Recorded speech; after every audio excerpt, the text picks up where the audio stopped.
ஓம் நம சிவாய. வணக்கம்.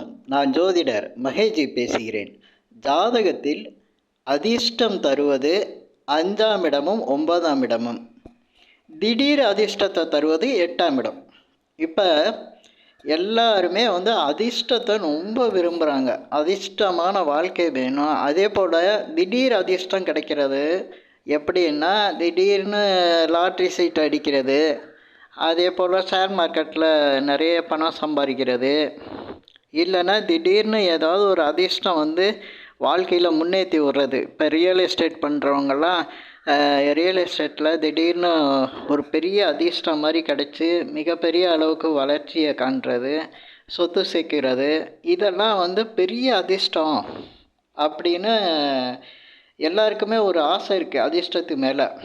ஆனால் இது உங்கள் ஜாதகத்தில் எப்படி இருக்குது, ஒவ்வொரு ஜாதகத்துலேயும் அதிர்ஷ்டம் இருக்கா இல்லையா அப்படிங்கிறத இதில் சொல்கிறேன். அதே சமயத்தில் ஜாதகத்தில் அதிர்ஷ்டம் இல்லைன்னா அந்த அதிர்ஷ்டமான இடத்தை இயக்க தெரிஞ்சால் அதுலேயும் அதிர்ஷ்டம் கிடைக்கிறதுக்கு வாய்ப்புகள் அதிகம் இருக்குது. அதுக்கான சில க்ளூவை நான் இந்த பதிவில் சொல்கிறேன். இந்த பதிவுக்கு அடுத்த பதிவும் கண்டினியூ இருக்கிறதுனால நீங்கள் இந்த சேனலை சப்ஸ்கிரைப் பண்ணி வச்சிங்கன்னா உங்களுக்கு நான் பேசுகிறதான முழு பலனும் உங்களுக்கு கிடைக்கும். இப்போ நான் இந்த ஜாதகத்தில் அதிர்ஷ்டம் தரக்கூடியது 5 9வது இடம்னு சொல்கிறேன். அதுக்கான ஒரு தெளிவான விளக்கத்தை சொல்கிறேன். நீங்கள் இதுவரையே கேட்டிருக்க முடியாது அப்படி ஒரு தெளிவான விளக்கம். யார் அதிர்ஷ்டம் உள்ள ஆளாக இருப்பாங்க. சாதாரணமாக நம்ம பார்க்குற மனிதர்களில் சில பேர் எப்போவுமே பணக்காரனாகவே வாழ்ந்துக்கிட்டு இருப்பான், பிறந்ததுலேருந்தே அவன் நல்லா இருப்பான். சில பேர் வாழ்க்கையில் பாதிக்கு அப்புறம் ஒரு 50 வயசு 40 வயசுக்கு மேலெலாம் திடீர்னு பணக்காரனாகி நல்ல ஒரு வாழ்க்கை வாழ்ந்துட்டுருப்பாங்க. சில பேர் பார்த்திங்கன்னா திடீர் அதிர்ஷ்டம் அடிக்கும். அது எந்த வயசுலன்னு அவங்களுக்கே தெரியாது, யாருக்குமே புரியாது. ஆனால் திடீர்னு ஒரு அதிர்ஷ்டமான வாழ்க்கை அமைஞ்சு அவங்களும் ஒரு கோடீஸ்வரர் நிலையை அடைஞ்சிருவாங்க. நம்ம இதை பற்றினா அதிகமாக வாழ்க்கையில் பார்த்துக்கிட்டு தான் இருப்போம். அவங்கெல்லாம் ஒரு சாதாரண ஆளாக இருந்தாங்க, இப்போ மிகப்பெரிய கோடீஸ்வரராக ஊரில் பேர் சொல்கிற அளவுக்கு அவங்கள புகழ், அதே சமயத்தில் பெரிய வசதி வாய்ப்புகளோடு வாழ்ந்துகிட்டு இருக்காங்கன்னெலாம் நம்ம சொல்லுவோம். இதெல்லாம் எப்படி நடக்குது, ஒவ்வொரு ஜாதகத்துலேயும் எந்த அமைப்பு இருந்தால் இந்த மாதிரி திடீர் அதிர்ஷ்டம்லாம் கிடச்சி மிகப்பெரிய யோகத்தை அடைகிறாங்க அப்படிங்கிறதுக்கு தெளிவாக சொல்கிறேன். ஏன்னா ஜாதகத்தில் நம்ம 5ஆம் இடத்த 9ஆம் இடத்தெல்லாம் அதிர்ஷ்டம்னு சொல்லுவோம். அது அதிர்ஷ்டம்னு சொல்கிறோம். ஆனால் அந்த அதிர்ஷ்டத்துக்கான விளக்கம் யாருமே சொல்லலை. அது அதிர்ஷ்டம் இருக்கா இல்லையான்னு நிறைய பேருக்கு சந்தேகமாக இருக்கும். அதே போல் திடீர் அதிர்ஷ்டம்னு சொல்லக்கூடியது 8ஆம் இடம். அந்த அதிர்ஷ்டம் எப்படி ஒரு ஜாதகருக்கு கிடைக்கும்? ஏன்னா 8ஆம் இடங்கிறது எல்லா ஜாதகத்துலேயும் இருக்கும். அப்படி இருக்கும்போது திடீர் அதிர்ஷ்டம் ஒருத்தருக்கு கிடைக்கிதுன்னா அது ஜாதகத்தில் அந்த அமைப்பு இருக்கணும். அந்த அமைப்பு எப்படி இருக்கும் அப்படிங்கிறதையும் இதில் நான் கொஞ்சம் தெளிவாகவே சொல்கிறேன். இப்போ அந்த 5 9க்கே சொல்லிடுறேன். ஏன்னா நிறைய பேருக்கு இது குழப்பமாக ரொம்ப வருஷமாக குழம்பிட்டு தான் இருக்காங்க. 5ஆம் இடம் ஒருத்தருக்கு அதிர்ஷ்டத்தை சொல்லுது, 9ஆம் இடம் அதிர்ஷ்டத்தை சொல்லுது. இது ஏன் 5 9 சொல்லியிருக்காங்க, ஆனால் இவங்களுக்கு அதிர்ஷ்டம் வந்திருக்கா இல்லையா அப்படிங்கிறது யாருக்குமே புரியாது. இப்போ சொல்கிறேன். 5ஆம் இடங்கிறது ஒருத்தருக்கு அதிர்ஷ்டம் கொடுக்கும். அது எப்படின்னா, அவர் குழந்தையாக இருக்கும்போதே அவங்க அப்பா அவங்க வீட்டில் இருக்கவங்கனால அவருக்கு பண வசதி வாய்ப்புகள்லாம் இருக்கும். அவர் பிறக்கும்போதே வசதி வாய்ப்புகளோடு தான் பிறந்திருப்பார். அவர் வளர வளர அவருக்கு செல்வ செழிப்பு இருக்கும். ஏன்னா அவர் தனியாக சம்பாதிக்கிற வரையும் அந்த ஜாதகருக்கு ஏன்னா அவங்க தாய் தந்தையோட கண்ட்ரோலில் இருக்கும்போது அவர் வசதி வாய்ப்புகளோடு தான் இருப்பார். அதுதான் 5ஆம் இடம் கொடுக்குற அதிர்ஷ்டம். அது எப்படி இருக்குன்னா, லக்னாதிபதி போய் 5ல் இருக்கிறது, இல்லைன்னா 5ஆம் அதிபதி போய் லக்னத்தில் இருக்கிறது, 5ஆம் அதிபதி லக்னத்தை பார்க்குறது, இப்படி லக்னத்தோட இந்த 5ஆம் அதிபதி எந்த வகையிலையாவது தொடர்பு இருந்ததுன்னா, நட்சத்திரம் கூட இருக்குது, நட்சத்திரத்தில் கூட வச்சு பார்க்கலாம். 5ஆம் அதிபதியோட நட்சத்திரத்தில் லக்னாதிபதி இருக்கிறது, லக்னாதிபதியோட நட்சத்திரத்தில் 5ஆம் அதிபதி இருக்கிறது. இதெல்லாம் கூட அந்த இளமையில் அது பிறக்கும்போதே சின்ன வயசுலேயே அவர் செல்வம் செல்வாக்கோட தான் பிறந்திருப்பார். அவர் தனிப்பட்ட முறையில் சம்பாதிக்கிற வரையும் அவருக்கு இந்த 5ஆம் இடம் யோகம் அவருக்கு கொடுத்துக்கிட்டே இருக்கும். இதுதான் 5ஆம் இடத்தோட அதிர்ஷ்டங்கிறது. 9ஆம் இடம் அதிர்ஷ்டம் அப்படின்னா இவருக்கு இப்போ 5ஆம் இடம்னா அந்த லக்னத்துக்கு பக்கத்தில் வருது, 9ஆம் இடங்கிறது கொஞ்சம் தூரத்தில் இருக்குது. அதனால் இவருடைய வாழ்க்கையின் பிற்பகுதியில் தான் இவருக்கு யோகம் வரும். 9ஆம் இடம் அதிபதி லக்னாதிபதியோடு சேர்ந்து இருக்கிறது, லக்னத்தில் இருக்கிறது, இல்லை லக்னாதிபதி போய் 9ல் இருக்கிறது, இதே போல் லக்னாதிபதி சாரத்தில் 9ஆம் அதிபதி இருக்கிறது, 9ஆம் அதிபதியோட சாரத்தில் லக்னாதிபதி இருக்கிறது, 9ஆம் அதிபதி லக்னத்தை பார்க்குறது, லக்னாதிபதி 9ஆம் இடத்தை பார்க்குறது. இது எல்லாமே பார்த்திங்கன்னா அவர் வாழ்க்கையில் பாதி வாழ்க்கைக்கு அப்புறம் மிகப்பெரிய ஒரு அதிர்ஷ்டத்தை அடைவார். அவர் வாழ்க்கை மேலே போய்கிட்டே இருக்கும். இது ஒவ்வொரு ஜாதகத்துலேயும் இந்த 5ஆம் இடம் 9ஆம் இடம் இப்போ 1, 5, 9 கனெக்ட் வந்துருச்சு பாருங்கள். 1, 5, 9 தான் ஒரு ஜாதகத்தில் யோகம் அதாவது லட்சுமி ஸ்தானங்கிறாங்க. இதுதாங்க காரணம். 1ங்கிறது லக்னம், 5ங்கிறது அதிர்ஷ்டம், 9ங்கிறது அதிர்ஷ்டம். இந்த 3 காம்பினேஷன் எப்படியாவது ஒரு ஜாதகத்தில் இருந்தால் அவருடைய வாழ்க்கையில் வசதி வாய்ப்புகளோட இருப்பார். இது ஜாதகத்தில் இருக்கிற அமைப்பு. இது இல்லாமல் இப்போ 8ஆம் இடங்கிறது திடீர் அதிர்ஷ்டம். அதாவது ஒருத்தருக்கு லாட்ரியில் பணம் கிடைக்கிறது, ஷேர் மார்க்கெட்டில் பணக்காரனாகிறது, ரியல் எஸ்டேட் தொழிலில் அவர் தொழில் எந்த தொழில் பண்ணாலும் அந்த தொழிலில் வியாபாரத்தில் மேலே வர்றது, உச்சிக்கு வர்றது, மிகப்பெரிய யோகத்தை கொடுக்கறது, வாழ்க்கை நிலை தரம் மிக உயர்ந்த நிலைக்கு போகிறது. இது எல்லாம் 8ஆம் இடத்தோட தொடர்பு அந்த ஜாதகருக்கு ஏதோ ஒரு வகையில் இருக்கும். இது பார்த்திங்கன்னா இப்போ சில பேருக்கு லக்னாதிபதி போய் 8ஆம் இடத்துல இருக்கும். ஆகா போச்சு, அவ்வளோதான், ஜாதகமே வேஸ்ட்டுன்னு நினைக்கக்கூடாது. பாதிப்பு ஏகப்பட்டது இருக்கும். அடி ரொம்ப கஷ்டத்தை தான் கொடுக்கும். படாத கஷ்டம்லாம் படுவார். அதே போல் அந்த 8ஆம் அதிபதி லக்னத்தில் இருந்தாலும் அவருக்கு அதே யோகம்தான் கொடுத்துக்கிட்டு இருக்கோம். ரொம்ப கஷ்டப்படுவார். இருந்தாலும் இதையெல்லாம் மீறி அவருக்கு திடீர் அதிர்ஷ்டங்கள் உண்டாகிறதுக்கு வாய்ப்பு இருக்குது. இந்த அதிர்ஷ்டம் உண்டாகிறதுக்கு அந்த லக்னாதிபதி 8ஆம் இடத்துக்கும் தொடர்பு இருக்கணும். அதே போல் நட்சத்திர தொடர்பும் அவருக்கு இருக்கணும்.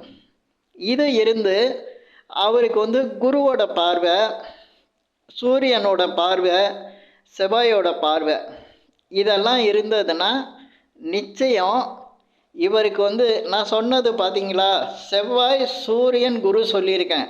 இது எல்லாமே 1, 5, 9ல் வர அதிபதிகள். இந்த பார்வை இந்த 8 லக்னம் தொடர்பில் அவருக்கு காம்பினேஷனில் ஏதோ ஒரு வகையில் உருவாயிடுச்சுன்னா அவருக்கு திடீர் அதிர்ஷ்டம் உண்டு. இந்த திடீர் அதிர்ஷ்டம் மிகப்பெரிய அளவுக்கு அவரை உயர்த்தி விடும். அவரே யோசிக்காத அளவுக்கு அவருக்கே புரியாது எப்படி இவ்வளோ பெரிய அதிர்ஷ்டத்தில் வாழ்க்கை மாறுது அப்படின்னு. அப்படி ஒரு அதிர்ஷ்டத்தை இந்த நான் சொன்ன இந்த கிரக அமைப்புகள் கொடுக்குது. சரி, இந்த மாதிரி அமைப்பே ஜாதகத்தில் யாருக்குமே வந்திருக்குமா அப்படின்னு பார்த்திங்கன்னா நிறைய நல்ல வாழ்க்கையில் வசதி வாய்ப்புகளோடு வாழ்ந்துக்கிட்டு இருக்கவங்களுக்கெல்லாம் பார்த்திங்கன்னா நான் சொன்ன இந்த கிரக அமைப்புகள் சரியாகவே இருக்கும். ஜாதகத்தில் 5ஆம் இடம், 9ஆம் இடம், அதே போல் 8ஆம் இடம் சொல்கிறேன் நான். ஏன்னா இந்த 5, 9, 8 எல்லாம் பணத்தை உருவாக்கக்கூடிய தன்மை இருக்குது. இதில் 8ஆம் இடம் ரொம்ப கஷ்டப்படுத்தி கொடுக்கக்கூடியது. கஷ்டம் இருந்துக்கிட்டே இருக்கும். ஆனால் அதே சமயத்தில் அவருக்கு திடீர் அதிர்ஷ்ட வாய்ப்புகளையும் உண்டாக்கும்.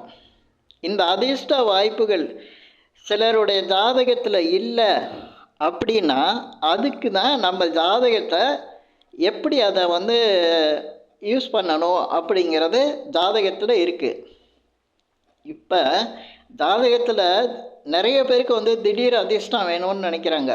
அவங்க ஜாதகம் பேஸில் எதுலேயுமே சரி வராது. ஆனாலும் ஜாதக அமைப்பில் சிலதை ஆக்டிவேஷன் பண்ணால் அந்த தொடர்பு, அந்த அதிர்ஷ்ட வாய்ப்புகளை அவங்க நோக்கி போகலாம். அதுக்கான க்ளூ தான் நான் கொடுக்குறேன். ஏன்னா எதுவுமே தெரியாமல் இருக்கிறதோட ஓரளவுக்கு நான் க்ளூ கொடுக்குறேன். இந்த அமைப்பு வந்து ஒரு ஜாதகத்தில் இல்லாமல் இருக்காது. ஏன்னா எல்லா ஜாதகத்துலேயும் செவ்வாய்ங்கிற கிரகம் இருக்கும். 8 கிரகம் மட்டும் இருக்காது, 9 கிரகம் இருக்கும். அதில் செவ்வாய்ங்கிற கிரகம் இருக்கும். இப்போ அதிர்ஷ்டம், திடீர் அதிர்ஷ்டம்னு சொல்லக்கூடியது வந்து 8ஆம் இடம். அந்த 8ஆம் இடம் பார்த்திங்கன்னா கிரகம் எது அப்படின்னு பார்த்தீங்கன்னா காலபுருஷனுக்கு 8ஆம் இடம் வந்து செவ்வாய் தான். அப்போ செவ்வாய்க்கு மட்டும்தான் 8ஆம் பார்வை இருக்கும். ஏன்னா குருக்கு வந்து ஸ்பெஷல் பார்வைன்னு வச்சா 5, 9. செவ்வாய்க்கு பார்த்திங்கன்னா 4, 8, அதில் 8 வரும் பாருங்கள். சனி பகவானுக்கு பார்த்திங்கன்னா 3, 10, மற்ற இதெல்லாம் 7ஆம் பார்வை இருக்கும். காமனாக எல்லா கிரகத்துக்கும் 7ஆம் பார்வை இருக்கும். இப்போ நம்ம பார்க்கக்கூடியது வந்து திடீர் அதிர்ஷ்டம், அது உருவாகிறதுக்கான வாய்ப்புகளை நம்ம உருவாக்குறோம். அப்படி பார்க்கும்போது திடீர் அதிர்ஷ்டத்தை கொடுக்கக்கூடிய செவ்வாய்க்கு 8ஆம் பார்வை இருக்குது. இப்போ ஒவ்வொரு ஜாதகத்துலேயும் செவ்வாய் எங்கே இருக்காருன்னு பாருங்கள். அந்த செவ்வாய் வந்து 4, 8, 4, 7, 8 பார்ப்பார்ல, அதில் 8ஆம் பார்வை எங்கே பார்க்குறாரோ அது லக்னத்துக்கு எந்த இடமா வருதோ அந்த இடத்த ஆக்டிவேஷன் பண்ணணும். அந்த இடத்த ஆக்டிவேஷன் பண்ணும்போது, அதாவது செவ்வாயோட 8ஆம் பார்வை எந்த இடத்துல, லக்னத்துக்கு எந்த இடத்துல பார்வை இருக்கோ அந்த இடத்த ஆக்டிவேஷன் பண்ணால் அவருக்கு திடீர் அதிர்ஷ்டம் உண்டாகும். இது நான் கொடுக்குறது க்ளூ தான். அதுவே அப்படியே எடுத்துக்கூடாது. அதில் ஒரு க்ளூ, அந்த விஷயத்தை நம்ம செஞ்சு பார்க்கலாம். ஏன்னா இப்போ ஒவ்வொரு லக்னத்தில் வந்து 12 இடத்துக்கும் ஒவ்வொரு இடத்துக்கும் ஆக்டிவேஷன் பண்ணுறதுக்கு தனித்தனியாக ஒவ்வொரு விஷயங்கள் இருக்குது. அது ஆக்டிவேஷன் எப்படி பண்ணுறதுங்கிறதும் இருக்குது. இப்போ லக்னத்தை ஆக்டிவேஷன் பண்ணோன்னா தலை சம்மந்தமான விஷயங்கள். 2ஆம் இடம் அப்படின்னா உணவு சம்மந்தமானது, பேச்சு, பணம் விஷயம், இதெல்லாம் நம்ம சொல்கிறோம். 3ஆம் இடம் அப்படின்னா கம்யூனிகேஷன், மாற்றம், இதெல்லாம் சொல்லக்கூடியது. டாக்குமெண்ட்லாம் சொல்லக்கூடியது. 4ஆம் இடம்னா இடம், வீடு, இப்படி நம்மளுக்கு வந்து 12 இடத்துக்கு காரகத்துவம் இருக்குது. இதில் செவ்வாய் எங்கே பார்க்குறாரோ அந்த காரகத்துவத்தை, அந்த இடத்த ஆக்டிவேஷன் பண்ணால் திடீர் அதிர்ஷ்டம் உண்டாகும். இது எப்படி அப்படின்னு கேட்டால், நம்ம ஒரு இடத்துக்கு ஒரு செயலில் போய் நம்ம செய்கிறோன்னா அந்த செயல் நடந்தே தீரும். இப்போ ஒரு பேங்க்கு போகிறோம், நம்ம அங்கே பணம் எடுக்கலாம், பணம் போடலாம், இது நடக்கும். நம்ம அதை செஞ்சால். பேங்க்கு போனால், ஒரு ஹோட்டலுக்கு போகிறோம், சாப்பிடுவோம், அங்கே வந்து நம்மளுக்கு சாப்பிட்றதுக்கான வாய்ப்புகள் நம்ம வந்து ஹோட்டலில் செய்வோம். இதையே நம்ம மாற்றி செய்ய முடியாது. ஹோட்டலில் போயிட்டு பணம் போடுறது, பணம் எடுக்கிறது செய்ய முடியாது. பேங்க்குக்கு போயிட்டு சாப்பிட முடியாது. இந்த மாதிரி நம்ம ஒரு பாவத்தை, அதாவது 12 கட்டத்தில் எந்த கட்டத்தை இயக்குனாலும் அந்த விஷயம் நம்மளுக்கு நடக்கும். இதுதாங்க இந்த செவ்வாய் வந்து உங்கள் ஜாதகத்தில் எங்கே இருக்கோ அவருடைய 8ஆம் பார்வை எங்கே விழுகுதோ அந்த இயக்குனா அவங்களுக்கு அது இஷ்டம் உண்டாகும். சிம்பிள். ஒரு லாஜிக்கான விஷயம் சொல்லியிருக்கேன். இது மாதிரி பல க்ளூ இருக்குது. இதில் ஒரு விஷயம், நான் இந்த வீடியோ ரொம்ப பெருசாகிடுச்சு. அதனால் அடுத்த வீடியோவில் நான் என்ன சொல்கிறேன்னா, இந்த 8ஆம் இடத்துல 8ஆம் பார்வையை செவ்வாய் பார்க்குறது, லக்னத்துலேருந்து 12 இடத்துக்கும் பார்த்தா எப்படி இயக்கணும், லக்னத்தை எப்படி இயக்கணும், 2ஆம் பாவத்தை எப்படி இயக்கணும், 3ஆம் பாவத்தை எப்படி இயக்கணும், 12ஆம் பாவம் வரையும் நான் சொல்கிறேன். இது கண்டினியூவாக அடுத்த வீடியோ போடுறேன். இந்த வீடியோவில் நான் சொல்லியிருக்கிற விஷயங்கள் உங்களுக்கு பிடிச்சிருந்தா ஷேர் பண்ணுங்கள், லைக் பண்ணுங்கள், கண்டிப்பாக சப்ஸ்கிரைப் பண்ணி வச்சுக்கோங்க. அப்போ தான் நான் போடுற வீடியோ உங்களுக்கு அடுத்து கிடைக்கும். இல்லைன்னா அது கடந்து போயிடும். திரும்ப இந்த வீடியோ பார்த்துட்டு என்கிட்ட கமெண்ட்டில் கேட்டுக்கிட்டு இருப்பீங்க. நான் அதிலலாம் கமெண்ட்லாம் பார்த்துக்கிட்டு இருந்தேன்னா நான் அடுத்த கண்டென்ட் போடவே முடியாது, எனக்கு நேரமும் இருக்காது. அதனால் சப்ஸ்கிரைப் பண்ணி வச்சுக்கோங்க. என்கிட்ட ஜாதகம் பார்க்குறவங்க மட்டும் கீழே இருக்க என் நம்பருக்கு கால் பண்ணுங்கள். நன்றி, வணக்கம்.